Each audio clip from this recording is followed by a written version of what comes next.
So in Galatians 4, Paul is going to be explaining to the Galatians that they cannot go backwards. Let's take a look here, if I can find my place. Galatians chapter 4. Paul says this, I mean that the heir, as long as he is a child, is no different from a slave, though he is the owner of everything, but he is under guardians and managers until the date set by his father. In the same way, we also, when we were children, were enslaved to the elementary principles of the world. That's back then. But when the fullness of time had come, God sent forth his Son, born of woman, born under the law, to redeem those who were under the law, so that we might receive adoption as sons. And because you are sons, God has sent the Spirit of his Son into our hearts, crying, Abba, Father. So you are no longer a slave, but a son. And if a son, then an heir through God. He goes on. Formerly, when you did not know God, you were enslaved to those that by nature are not God's. But now that you have come to know God, or rather to be known by God, how can you turn back? That's where we're going. How can you turn back again to the weak and worthless elementary principles of the world, whose slaves you want to be once more? You observe days and months and seasons and years. I'm afraid I may have labored over you in vain. Paul's pointing something out here that is super, super interesting. Elementary principles, or in the KJV, it's like elementary spirits or elemental spirits, or all that he's getting at is that these are the things that we try to fill our life with, to fill the place, the void in us that's only the rightful place for God. Those elementary principles could be things like world religions, humanism, human wisdom. But we can't go back. See, Paul's pointing out to the Galatians that it's really, really ridiculous to try and gain favor with non-existent gods.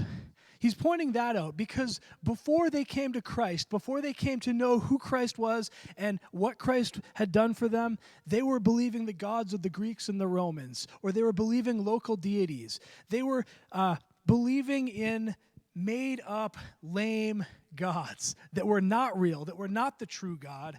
And Paul's saying, how ridiculous is it to think that you can gain favor with a non-existent fake God? He's pointing out they would even feed these gods. They would have like a little action figure, a little statue in their house, right? And they would like put food in front of this statue as like a way to kind of like feed the god, or to like make sure that the god was like taken care of so that it would take care of them. And Paul points out that it's so silly. When you've met the real, true, living God, the idea of going and leaving some cookies in front of an idol like it's like, cookies for Santa Claus seems like off the wall, ridiculous, in contrast to having met and experienced the one true God. Ridiculous to try and gain favor or sway the hand of a non-existent God. But Paul's also pointing out here that it's equally ridiculous to try and gain favor with the true God by works, when he's provided a way of connection with him by faith. See, observing days, months, and years, that's like astrology, right? It's like trying to kind of like bend the state of reality to your whim, to your will, to get one over on everybody else. These are all forms of like trying to like be more wise or more better in our own wisdom and our own strength apart from God. And what they represent is they represent the syncretizing of the previous with the new.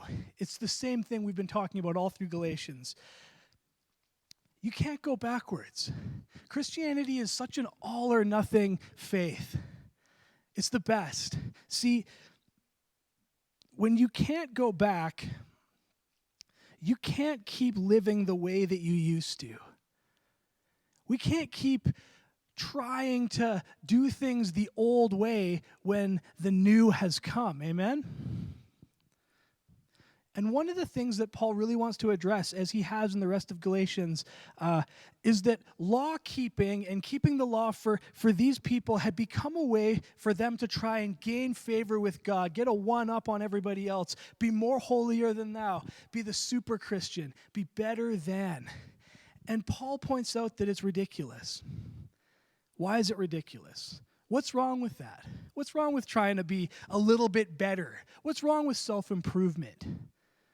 Well, inherently, there's not a lot wrong with it. But what is wrong is when we seek to make much of ourselves. Paul goes on in Galatians, I'm going to paraphrase here, but he talks about how they want to make much of you.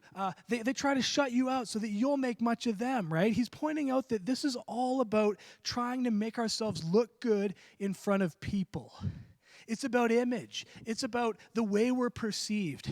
And when you're an heir according to the promise, the only thing that matters is how you are perceived by the Father based on your position as an heir.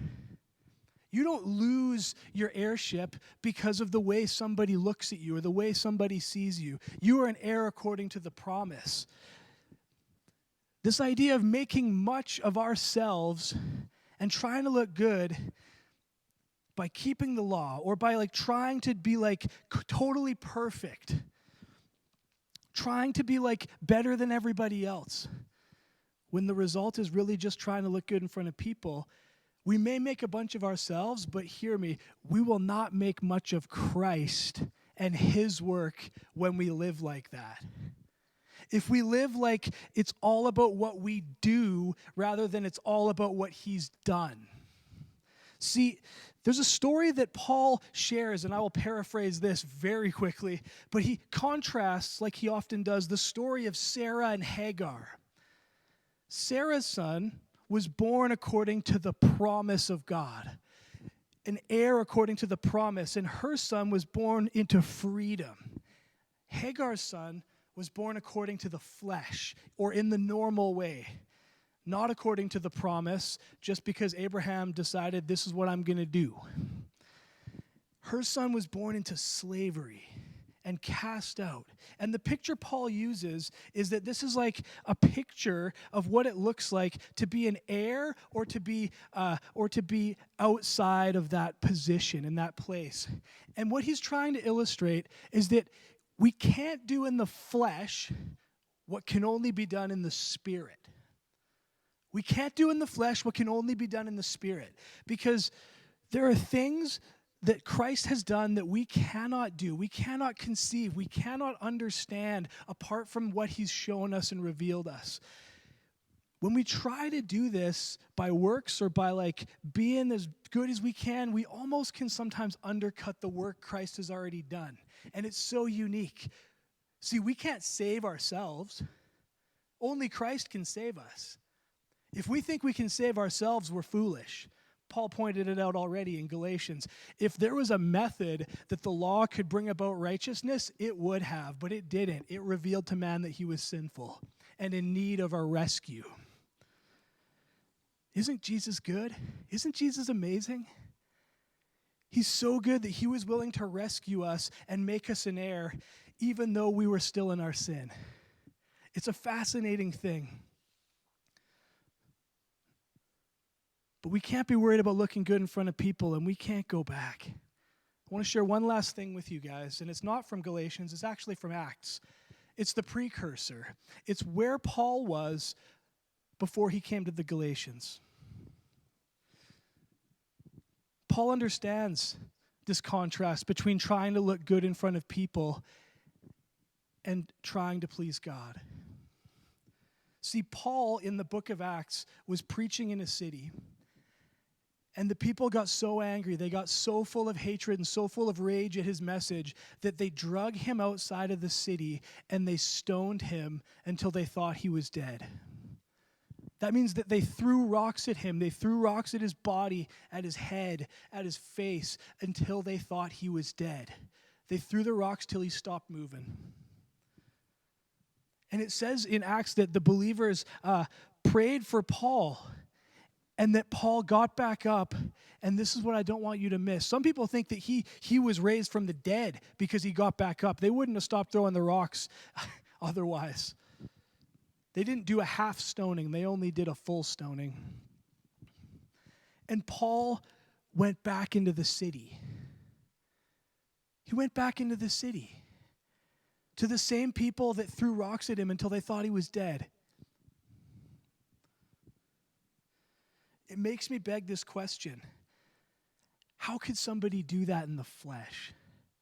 How could somebody... See, Paul would have looked so messed up by the time he got to the Galatians. He would have had scars all over his face. He would have had broken teeth from this. There's no dentist. There's dirt in the desert. Paul would never look good physically in front of anyone again. Paul understood that there was something greater. You can't turn back when you've met the living God. How could we? How could we go back to the way we were before we met Christ? Paul says that's exactly what we do when we're trying to live out our faith by works. When we don't understand our heirship. And the next question I have is, how much love needs to be present to be able to get back up and go into the city?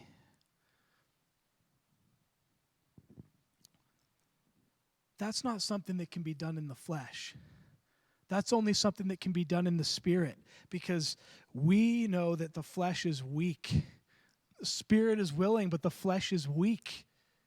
The flesh doesn't get back to the people that want to kill you and pray for them and care for them and love them. When I think about my own life, I have to ask myself, would I go back into the city? Would I keep going? Would I go to the Galatians? Would I go to the people? Would I go to the world? And the only answer I can come up with is not if I was going to go with the same way I was before I met Jesus.